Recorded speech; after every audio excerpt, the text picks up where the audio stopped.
He was a pope unlike any other, and tonight the world mourns not just a man, but a leader who redefined what it means to serve. He shattered tradition, embraced the outcast, and leaves behind a legacy of radical humility and global compassion. Tonight, millions around the world are mourning Pope Francis, dead at 88. We remember as the people's pope.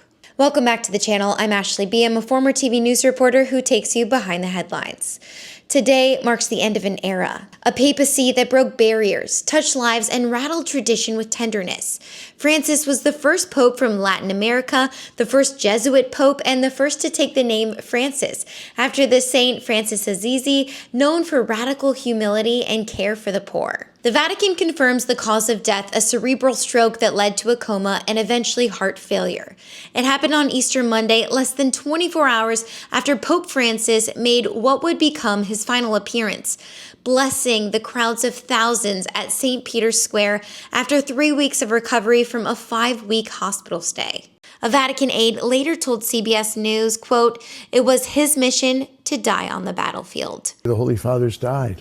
Well, especially when we saw him, on Easter Sunday. Yeah, yesterday, out at the balcony, at least. You could tell he was fragile. You could barely move his arms, and even to say his Buona Pasqua, Happy Easter, was kind of strained. But then to ride around, his doctors had told him to avoid crowds. And there he is with 200,000 people riding around in the back of a Jeep, yeah. Earlier that day was one of his last meetings with our U.S. Vice President, J.D. Vance, and this meeting was deeply symbolic. The two discussed immigration, and though their views clashed, Francis remained the world's loudest moral voice in support of migrants. I know you've not been feeling great, but it's good to see you in better health. This will go down as one of his final meetings because hours later, he was gone. Pope Francis was born as Jorge Mario Bergoglio in Buenos Aires, and he served as the 266th pontiff for 12 years, but out of the gate from day one, he sure broke tradition. Unlike other popes in the past, he rejected the lavish Vatican palace and chose a modest room at Casa Santa Marta. He cooked his own meals, rode public transit, and even visited the local optician for his own glasses, just like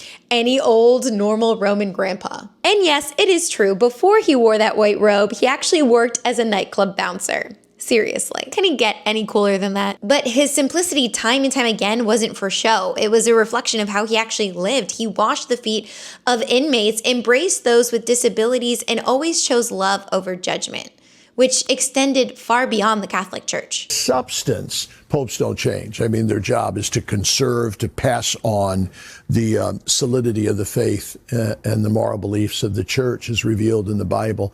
And but style, the way he does it, and that was sparkling, and that was, oh my gosh, that was contagious. And that's a tough act to follow. He did it so naturally. He did it so beautifully. I'm walking over here. People are coming up to me crying. People are coming up to me saying, we're not Catholic, but boy, we're sure going to miss him. A guy comes up and says, I'm kind of an agnostic, but I kind of love the old man. Well, this is the way he touched people. You know what? Thank God we had him. He didn't rewrite doctrine, but he shifted the church's tone. He welcomed the LGBTQ plus Catholics, blessed same-sex couples, and emphasized dignity for all.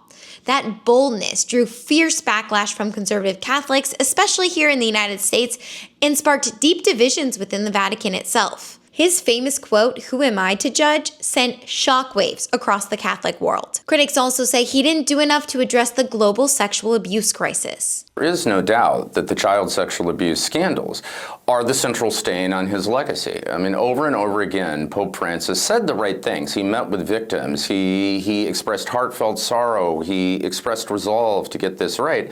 But, most critics, many victims, would say that wasn't matched with a policy followed. But many say Pope Francis championed global equity. He urged wealthy nations to share vaccines during the pandemic. He called out greed, corruption, and inequity whenever he saw it. He also appointed women to top Vatican roles, shattering centuries of glass ceilings. He championed peace between faiths, even signing a historic declaration with Islamic leaders to promote brotherhood and understanding. He was known for leading with courage, whether calling for ceasefires in war zones, normalizing U.S.-Cuba relations, or just cracking jokes over paella in the kitchen. Pope Francis showed us a different kind of power, not one from the throne, but power through grace. Pope Francis wasn't just the head of the Catholic Church. He was a global icon known for humility and giving a voice to the voiceless.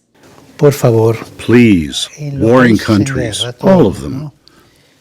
Stop. Stop the war. You must find a way of negotiating for peace.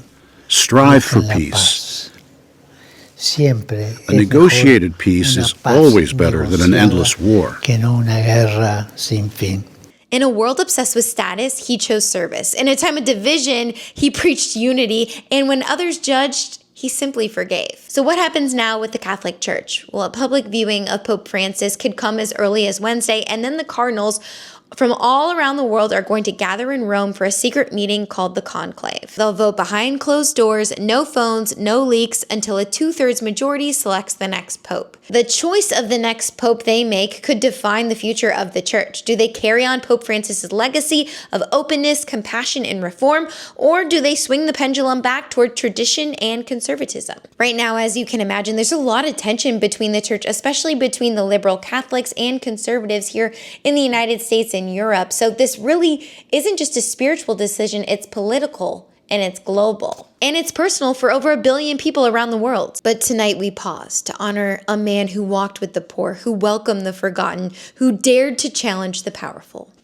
Rest in peace, Pope Francis, the people's pope. Pope Francis's death comes as a stark contrast to the fragility of life. He was a figure who devoted his days to helping others, leading with compassion and humility and simplicity. His death on Easter Monday, of all days, puts everything just a little bit more into perspective, doesn't it? The significance of him passing on the Easter Monday, how does that strike you? High significance. I always say this, we can't choreograph the way we go. But if you could, this wasn't bad. So yesterday was the day that the Christian world celebrated resurrection, new life, that Jesus conquered death and shares his triumph with us. And then we wake up the next morning to hear that his representative here on earth, the Bishop of Rome, the successor of Peter, our Holy Father the Pope, had actually passed over, to borrow the word from our Jewish neighbors, from life here to life everlasting. You couldn't have choreographed it better. He was kind of into that. In a world where we're often caught up in the noise, the social media, the race for success, the consumerism, it's moments like this that really wake you up to what's really important. It's about showing up for others. It's about kindness. It's about being there for one another, even in the smallest of acts, because every act of love counts. Pope Francis's life wasn't defined by his title or position. It was defined by his choice to serve. He could have lived in luxury, but he chose simplicity. He could have stayed away in his office making decisions from afar, but he chose to wash the feet of prisoners. He could have sat behind closed doors, but he chose to meet with the disabled, the poor, and the marginalized, making sure their voices were heard. So what does this mean for all of us? It's also an opportunity and an invitation for us to take a time to reflect on how we're spending our time. Are we showing up for the people who need us the most? Are we living a life of meaning, one that makes positive impact? Pope Francis may have been the world's spiritual leader, and his message is clear. Humility, service, and love. That's what Jesus says endures. And maybe, just maybe, that's the wake-up call we all need. So what will you remember most about Pope Francis? I want you to share it in the comments below. And if this story moved you, like and subscribe. I'm Ashley B, and I'll see you next time with more stories that shape our world. Show me life, show me love.